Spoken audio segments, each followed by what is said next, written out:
இன்னைக்கு இருக்க நடிகர் சங்க தலைவர் அவர் சொன்னார், அன்னைக்கு எல்லாம் ஜாதி அரசியல் பண்றாங்க அப்படி பண்ணாரு. அவர் சொன்னாரு, யாரு புதுசிலாதாரா ராதாரவி சார் அவரும் சொன்னாரு, எல்லாம் ஜாதி அரசியல் பண்றாங்க, மத அரசியல் எல்லாம் சொல்லிவிட்டு இவங்களே வந்து இப்ப ரெட்டி இதெல்லாம் ஏன் சொல்றீங்க நீங்க? இங்க யார் அப்படி எல்லா நடிகருக்குள்ள யாரும் எந்த மதத்தையும் சொல்ல, எந்த மொழியும் சொல்ல, எந்த ஜாதியும் நாங்க பேசல. இவ்வளவு பெரிய பிரச்சனை வந்துருச்சு. தேர்தலுக்கு பிறகு இந்த அணியில் உள்ளவங்களும் அந்த அணியில் உள்ளவங்களும் சேர்ந்து படத்துல நடிப்பீங்களா, இல்ல இது அப்படியே தொடருமா? அதுதான் இப்ப எல்லாரும் முக்கியமா. ஐயா மேடையில அதான் சொன்னல, நான் என்ன சொன்னேன் மேடையில, ஜெயிச்சதுக்கு முன்னால கூட நம்ம ஒற்றுமையா தான் இருப்போம். இப்ப எதுக்கு வா வா வான்னு கூப்பிடுறீங்க? எது கிட்னியை கூப்பிடுறீங்களா நீங்க? நீங்க வான்னு கூப்பிடுறத விட இப்ப நீங்க முன்னால என்ன செய்யணும்? இப்ப நீங்க வாங்க, எப்ப என்னப்பா உங்க பிரச்சனை, நேரில் வந்து பேசுங்க, வாங்க வாங்க இப்ப கூப்பிடுறீங்க. ஏன் கூப்பிடுறீங்க? இப்ப ஜனநாயக ரீதியா நம்ம ஜெயிப்போம், நீங்களும் ஜெயிங்க, நாங்களும் யார் ஜெயிக்கிறாங்க மட்டும் பார்ப்போம், பாருங்க. அவ்வளவுதான் மேட்டர். உங்க அணி வெற்றி வாய்ப்பு எப்படி சார்? பிரகாசமா அப்படியே சொல்லி இந்த மாதிரி லைட் மாதிரி எரியுது, அப்படியே எரியுது. எலி தயாரிப்பாளர் வந்து உதாரணம் வந்து அரசியல் சொல்றாங்க. அதுக்குள்ளேயும் இந்த கூட்டத்துக்குள்ள மாட்டிருக்க அந்த பார்ட்டி. அதுல அரசியல் இருக்கா? இல்ல அந்த பார்ட்டி இவங்க தான் தூண்டி விட்டுருக்காங்க. அப்ப தயாரிப்பு தானே, அப்ப தயாரிப்பு அந்த ரூட்ல வருது, எல்லாம் நடக்குதுங்க. இதெல்லாம் நான் வெள்ளா விரிவா சொல்ல முடியாதுங்க. இந்த மாதிரி நேரத்தில் எல்லாம் உள்ள சேர்ந்துருக்கு.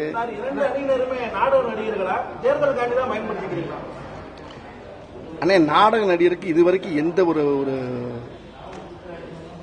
ஒரு சுவராஜ்யம் இல்லைன்னு அவங்களுக்கு யாருமே நன்மை செய்யல. இதை நாங்க கேட்கிறோம், அவங்க கேட்டக்கே கோவப்படுறாங்க.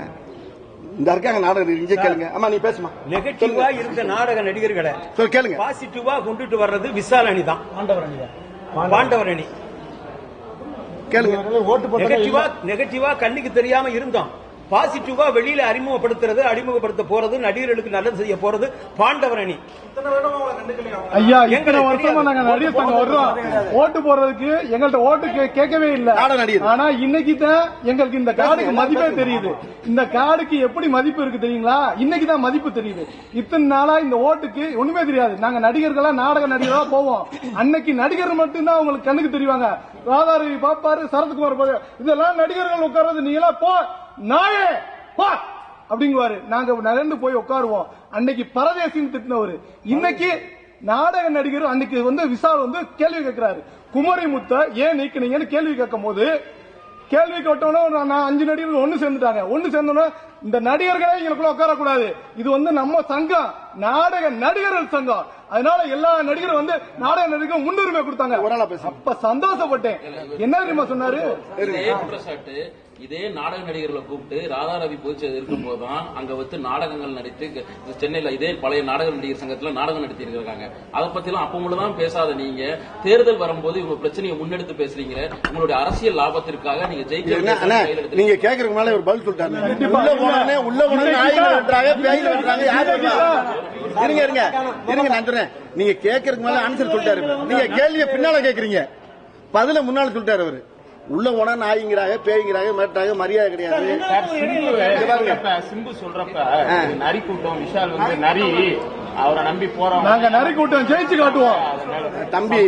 தம்பி அப்படி பேசியிருந்தாருன்னா ரொம்ப தப்பு, அது சொல்லக்கூடாது தம்பி. அது என்னன்னா சிம்பு அப்படி எல்லாம் வார்த்தையை விடக்கூடாது, அது நல்ல பிள்ளை. அது அவர் வந்து இப்ப நரி அது இது அப்படிலாம் பேசக்கூடாது கலைஞருக்குள்ள. அப்புறம் அங்கனக்குள்ளே ஒருத்தர் சொன்னாரு, பாக்யராஜ் இங்க சொன்னாரு, இங்க தம்பி ரொம்ப உணர்ச்சி வசப்பட்டாரு பேசிட்டாரு, அவரே அவனுக்குள்ள சொன்னாரு. ரொம்ப நல்லா இருந்தது.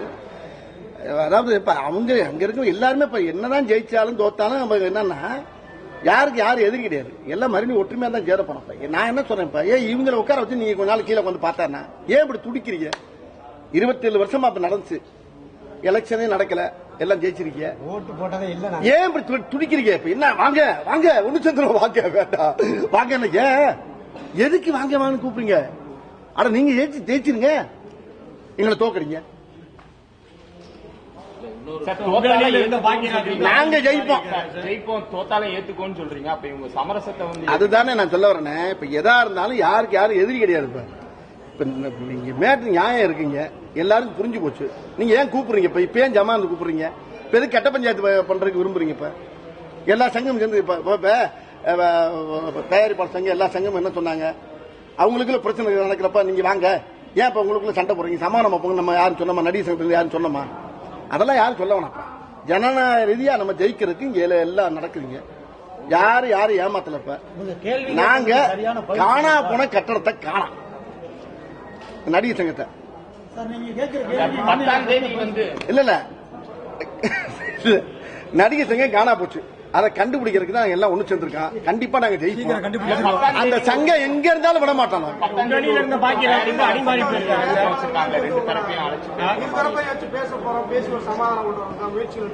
அதுக்கு விஷால் எங்களுடைய பாண்டவர் முக்கியமான விஷால் நாசர் அவங்க பதில் சொல்லுவாங்க உங்களுக்கு.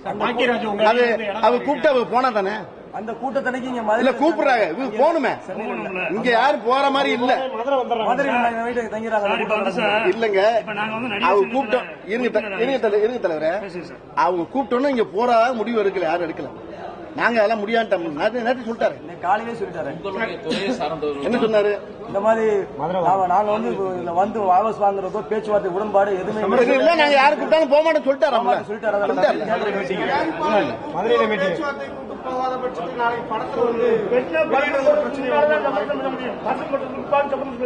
கொஞ்சம் இருங்க. என்னன்னு சங்கத்துல வந்து கூப்பிடுறாங்க, பேசலாம்னு சொல்லி அதை புறந்தள்ளும் போது வந்து நாளைக்கு வட வெளியில வர்றதுலாம் பிரச்சனைகள் வர வாய்ப்பு. ஆனா அதெல்லாம் எதுவும் நடக்காது. இப்ப வெற்றியா தோல்வியா இதான் பிரச்சனை. இப்ப காணா போன நடிகர் சங்கத்தை கண்டுபிடிக்கணும். இப்ப களவு போன நடிகர் சங்கத்தை கண்டுபிடிக்கணும். அது இப்ப எங்க இருக்கு? நடிகர் சங்க தேர்தலில் எதுக்கு ஆதீனத்தை சந்திக்கிறாங்க? ஆதீனத்துக்கு நடிகர் சங்கம். அதை நீங்க அவர்கிட்ட போய் கேளுங்க. ஏன்ட்ட வந்து கேட்டுருக்கீங்க? மதுரைக்காரர் நீங்களே பதில் சொல்லுங்க. இவர் என்னையா அவர் பூரா குல்பியா பேசிட்டு இருக்காரு. நீங்க நேரம் அவர்கிட்ட அங்க கேட்கிற கேள்வி ஏன்ட்ட கட்டிக்கிட்டு இருக்காரு. ஏங்க நீங்க எந்த ஊரு? எந்த பத்திரிக்கை?